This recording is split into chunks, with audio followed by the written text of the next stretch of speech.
We are neither nutritionists or medical providers. The topics discussed on this show are from our own research and experiences.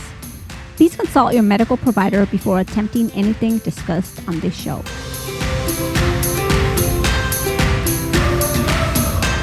Welcome to another episode of Sjogren Strong. This is Brian. And this is Lupe. And this is your podcast discussing how to live an active and healthy lifestyle despite a diagnosis of Sjogren's. Hey, everybody. We hope everybody had a nice and safe 4th of July. Safe and sane, as the fireworks stands say, out here in California. Oh, and speaking of 4th of July, Brian is a 4th of July baby. So, Brian, happy belated birthday. Donka. Everybody celebrates your birthday. Illegally. Sometimes. Out here. Man, the fireworks. It's so funny because back in the day, we used to go to a place to watch a fireworks show. Nowadays, where we live, you know what? You can't even say where we live. LA, Orange, it was just everywhere. It was, they had helicopter flyovers and all you could see were fireworks for miles and miles and miles. And we're talking mortars in the air, which are illegal in this state, just banging. I mean, you look up at the sky, beautiful, right? But the bang, bang, and oh my goodness. And our poor doggy, she wasn't happy at all.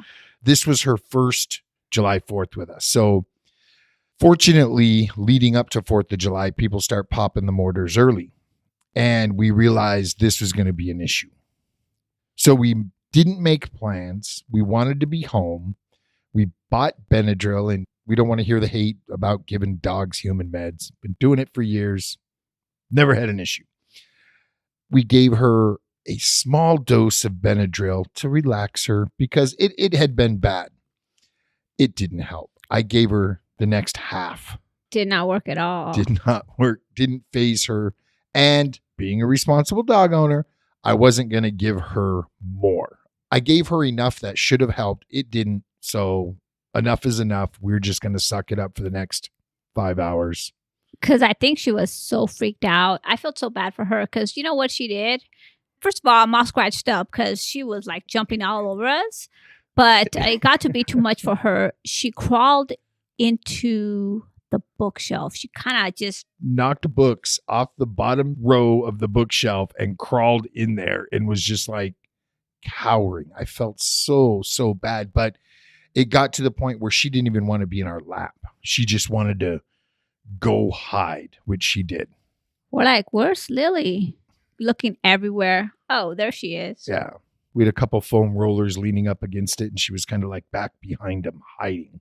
Poor little girl. Poor little girl. But that was our 4th. Yes. That was our 4th. Hung out with my daughter. For a little bit. Did a little birthday barbecue, but got home in time to watch the dogs and make sure they were going to be okay, and saw a few fireworks and hung out. And yesterday there was a few fireworks, but not too bad. So yeah, not too bad. She wasn't back in the bookcase. So on to today's episode, we wanted to discuss community. Going on 2 years now, we've been building this Sjogren Strong community across Facebook, Instagram, Twitter, Facebook group, and this podcast. And first of all, we want to thank all the listeners, followers, everybody in our Sjogren Strong community. Yeah, a heartfelt thank you. It's been amazing to watch this grow. It's been amazing to interact and get to know some of you better than others. Me personally, I learn a lot. From time to time, I'll go back through the feed and read posts and try to catch up and try to stay caught up. And the one true thing I'm amazed with is the Facebook group, how well you guys take care of each other. And I'll said it before, I'll continue to say it because it is awesome to see that true community, the willingness to want to help each other out. Now, it's not only Facebook.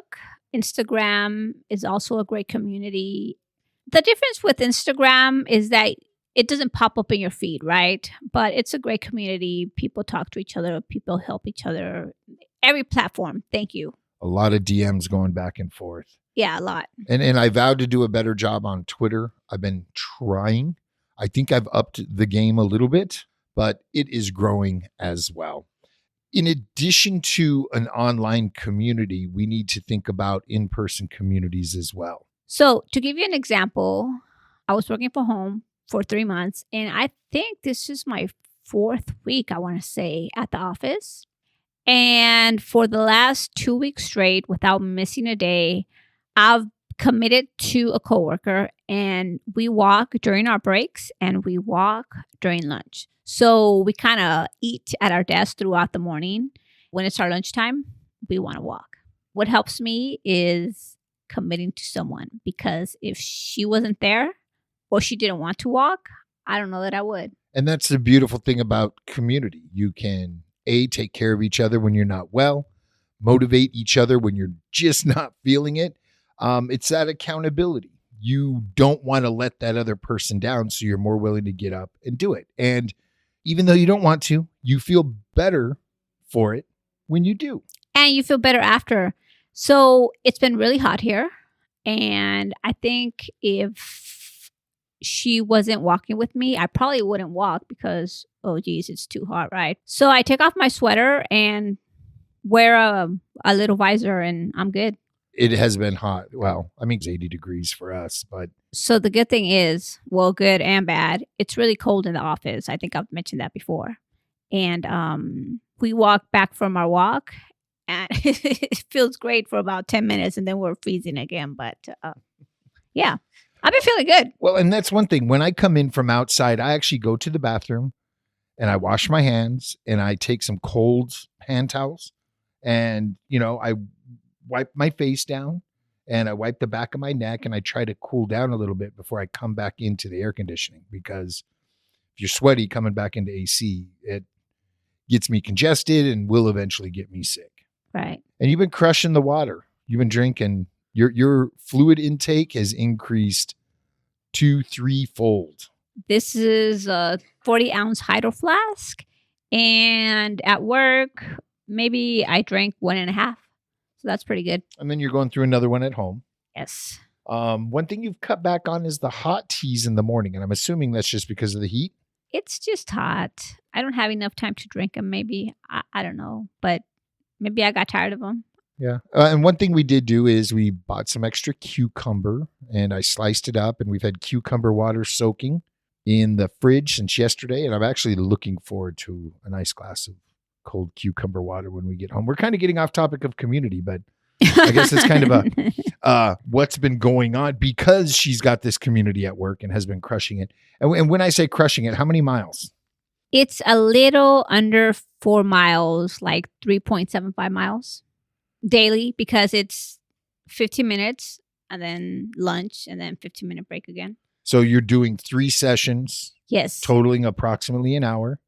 Yes. And on a good day, how many miles you getting in? I'm going to say 4 miles. Last week. I was going to say, didn't I see a 6-mile day? Yes, but I worked a 12-hour shift because we were being audited and it was month end, and you know how that goes. So we worked 12 hours. So we actually had to take 2 lunches, 3 breaks. So it amazes me because some days when she was working at home, she would get up, work her 8 hours and be done for the day. And she crushed a 12-hour day with a 6-mile walk. So hats off to you. Woo, woo, woo. Pat myself on the back. Good girl. Done good. And part of that has to do with that community, though. You were walking with your coworker. Of course, now we talk and we're like, oh, we should have done this when we were working from home. But you know how it is. But so definitely, yeah, that's been helping out. Every day is different. That's what I say when I post. Every day is different, because the week before that, I think I walked maybe barely 3 miles. And I shouldn't say barely. That's quite a bit.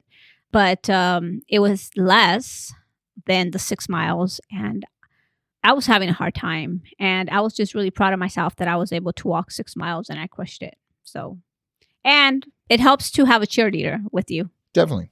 So we've talked about the online community that we're building, and there's other online communities out there as well. There's some websites that are forums. There are other Sjogren's pages. There are other Sjogren's YouTube. I forgot about YouTube. And the videos suck. I don't know why you guys watch them, but you do. It's basically the audio with one image. But I guess some people are consuming audio via YouTube rather than a podcast player. A lot of people do not know what a podcast is or how to subscribe. They don't know, as I think it was last week, I got a message. But they know what YouTube is. But they know YouTube, so that's why they listen to YouTube. So it doesn't matter where you listen, just listen. Just listen and share. Yeah. In addition to these types of communities, the Sjogren's Foundation here in the States, the Sjogren's Canadian Foundation, and I'm sure there's other organizations around the globe, but they have support groups. Now, Sjogren's Foundation here in the States, we know the support groups are suspended because of COVID, and I'm sure they are in other parts of the world as well. But get involved, get a call list, make a friend, see where people live, go to these groups and talk to people, because you might find that somebody in this group lives the next block over or a couple blocks away, and you guys can meet up. And whether it's walking or just talking and having that person that understands the struggles that you face on a day-to-day basis can help. You know what? What? Remember we were doing the meetup, walking once a month, Mm-hmm. and then COVID hit, and we haven't been able to do that, and I'm a little bit bummed. Yeah, chronically active. It'll come back when COVID goes away. Yep. Soon, I hope. Hopefully soon. But yeah, we really wanted to stress the importance of that community, because we know family and loved ones don't really understand. We know this being an invisible illness, that people don't see something wrong with you, so they don't get it, a lot of times in a demeaning way. Well, we get it. And I mean, when my wife said, you know what, my wife rarely tells me I'm tired, but I can see the fact that she's done. And how can you tell? Usually you're like, give me my blanket. Done. No, it's the facial expressions. It's the way you talk. It's, are you drinking more? Are you on your phone more or less? And your body language tells me. I know when you're winding down, and I just accept it, and we wind down together, or I let you wind down, and then I'll break out the computer and go back to work or something along those lines. But we in the Sjogren's community understand what other Shogis are going through. Even though it's an invisible illness, I think that lends us to take heed to what is spoken and what is seen more than, oh, there's nothing wrong with you. If somebody with Sjogren says they're tired, we understand what that means. And I appreciate that very much. I know I'm on my phone a lot, but that's because I'm trying to stay awake. Because the second I set my phone down, I'm going to knock out. And sometimes I don't want to because it's 6 o'clock. But speaking of community, I want to throw something out there. Throw it. So I was thinking of doing like maybe a post a week, like for Wednesdays. And I want to call it Workout Wednesday. I'm just saying I'm thinking about it, but I want to know if people would like that, because I've had a few people reach out and ask me, is there a workout that I recommend, or, can I help a little bit with something? And I mean, it's kind of something that I've been wanting to do. And I thought, maybe this is a good time. And I was thinking about calling it Workout Wednesday, but I'm thinking, do I want to do like a live show, or maybe record myself doing a few exercises and post those? I don't know. Okay, so check it, guys. Lately, for me personally, I've felt I'm getting really stiff, right? And I feel it mostly in my left shoulder, and it hurts to move and it hurts to reach. And I know I need to stretch it. And I thought, shoot, man, I just need to try some yoga. That's what everybody says. Try yoga. So like, what would help you guys? What would you want? Stretches, hula hoops, a little bit of not necessarily weights. You could use your own weight and stretch, or I don't know. Is that something you guys think you would be into? And let us know. I mean, within reason, nothing's outside of us trying it, attempting it, giving it a go. And if we can do it with you virtually, then we will. That'd be cool. And look, I'm no expert, but especially when it's really hot, I'm not as active as I would like to be or once was. But I just, thought maybe we could motivate each other. And I would do a little bit of research and, maybe do beginner's moves, YouTube or wherever. And then whatever I learn, we can do it together. So to wrap this episode up, again, we want to thank you, the listeners, and those who follow us on Instagram, Facebook, Twitter. We greatly appreciate you and interacting with you, and, hope to do more of that as time passes. Hey, and before we go, we want to remind you to give lubricity a try. Lubricity works differently from other solutions, forming a flavorless gel film that coats the mouth, providing a lasting relief from even the most persistent dry mouth symptoms. Sodium hyaluronate, a compound the body makes naturally, is the main ingredient. So be sure to use discount code SS30, save 30%, give lubricity a try, and feel the difference. Until next time, sip constantly and stay hydrated.